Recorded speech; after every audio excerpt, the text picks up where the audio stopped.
Bonjour, bienvenue sur Vivacar pour un nouvel essai.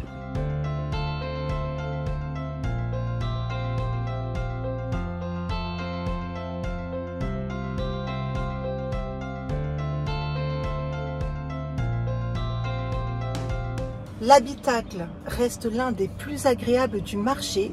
Les matériaux utilisés sont de haute volée. Regardez cette Alcantara. La présentation est vraiment soignée. L'écran est vraiment fluide, très ergonomique et très pratique. Vraiment, qu'y a-t-il à dire? Les places arrière, il y a de la place. Juste un petit bémol avec le coffre.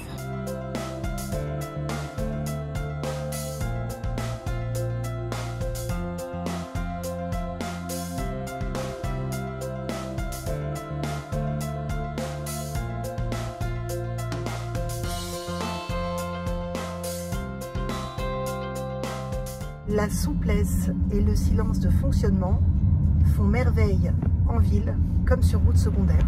Alors on ne sent pas forcément les 245 chevaux de la bête qui pèse quand même 1 tonne 815 précisément. Alors pour mieux les sentir, ces chevaux, prêts à hurler sous le capot, eh bien il suffit de presser sur le bouton dynamique et là ça envoie la pleine puissance des deux moteurs. Alors attention, il faut penser à bien recharger les batteries régulièrement, sinon la consommation monte en flèche.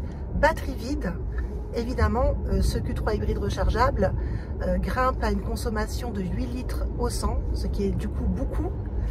Alors que finalement, quand vous le rechargez bien, vous pouvez, en conduisant en bonne mère de famille, tranquillement, en cuisant un petit peu, vous pouvez consommer seulement 5,5 litres au 100, ce qui est super bien sur un parcours mixte. Autre petit bémol quand même au niveau de la charge de ce Q3 hybride rechargeable, c'est qu'il ne bénéficie pas de la charge rapide, contrairement à certains de ses concurrents, comme le Mercedes GLA. Donc il faut quand même patienter 3h45 avant de la recharger complètement, ce qui est quand même un peu long sur un courant alternatif. Je tiens également à souligner vraiment le confort à bord, le volant très agréable. Et puis évidemment cet écran qu'on retrouve qui est très ergonomique, très fluide d'utilisation, très intuitif.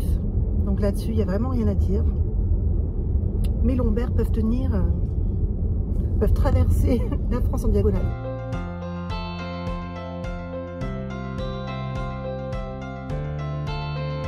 C'est l'heure du bilan. Alors évidemment, on regrette la taille du coffre qui est réduit à celui d'une citadine. Pour le reste, le système hybride fait bien son job, on consomme peu. Pour ma part, j'ai fait du 7 litres au 100 sur un parcours mixte. Et puis ça reste quand même l'Audi Q3, une référence sur le segment des SUV compacts. Je vous dis à bientôt sur Vivacar pour un nouvel essai.